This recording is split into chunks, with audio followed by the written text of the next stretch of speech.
Kamusta ka, aking mahal? Sana ay nasa mabuti ka. Hello guys, na-miss nyo ba yung boses ko kahapon sa Luto Serye? Sa mga nakamiss, sorry na agad. Kasi hindi ako nakapag-darna kahapon, no? So yun lang guys, thank you. Bye. Hindi, charot lang. So today, ang ulam natin is adobong manok. Komplikadong adobong manok. Wala lang kasi parang mas masarap yung ganito ng klaseng luto. Ewan ko ba guys, bakit ganito ako magluto? Pwede naman kasing pakuluan na lang sabay-sabay to sa bawang, sibuyas, toyo, suka, at kung ano man yung rekado na ilalagay, di ba? Tapos pag tuyo, adobo na. Basta, ewan ko, simula natutunan kong mag-pan fry muna ng karne bago magluto. Ganito na lagi yung ginagawa ko. Kasi mas nasarapan din yung mga kasama ko sa bahay sa ganyang proseso. Yan guys, speaking pan fry, inuna ko munang i-pan fry ang ating chicken bago natin igigisa yan sa bawang, sibuyas, and siling labuyo.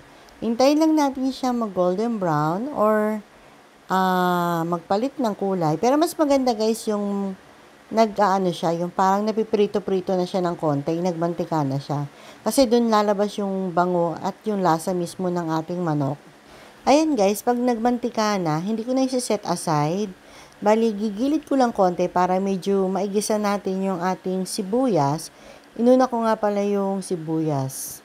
Wala lang, trip ko lang. Kahit ano naman unahin mo dyan, okay lang. Same lang din naman. So, yan, pinahirapan ko yung sarili ko, di ba? And then, next na natin ang ating minced garlic. Tapos, kunyari pa ako, hindi ko sinunod yung siling labuyo, isusunod ko din naman agad. Di ba? Ang komplikado ng buhay ko. Kaya ako napapagod kasi masyado kong ini-eme So, pagdating kasi sa pagkain, medyo mahirap amuhin yung mga taste buds nung kasama ko, di ba? Kaya, sorry na agad kasi baka napapahirapan ko kayo sa aking luto serye, no? Bali yan guys, gigisa lang natin ng konti hanggang sa lumabas yung aroma niya. And then, ihalo na din natin yung ating karning manok dyan. Igisa lang natin ng kaunti kasi naprito naman na natin or napan-fry na natin ang ating chicken. Ang bango-bango niyan guys, ganyan pa lang. Ang sarap ng papakin ng manok. Pero syempre, diet tayo, hindi natin gagawin yun. Mamaya na. So, ayan guys, kapag ganyan na, nagisa natin maigi, lagyan natin ng kaunting toyo. Bali, titimplahan na natin to ng panahog. Konting suka. Yung toyo guys, nakita nyo, nasa sachet pa kasi hindi ko ba naayos ang aking lagayan. Kaya hindi ko pa ma-refill. And then, after ng konting suka, lagyan natin ng paminta. Maraming paminta. So, alam niyo na yan guys, paborito ko. And then, sunod natin isang maliit na oyster sauce. Nawiwili ako ngayon sa oyster sauce. Ewan ko bakit. Naglilihi ata ako. Charot. Tapos yan guys, haluin lang natin. Hanggang sa mag-combine yung ating mga pampalasa na nilagay dyan. Next natin guys, kapag nahalo na yung isang basong soda o coke. Meron na ako dito na old videos, adobong baboy naman. Ganyan din yung process na ginawa ko. Kaya lang sa adobong baboy, mas masarap kasi yung taba-taba nun.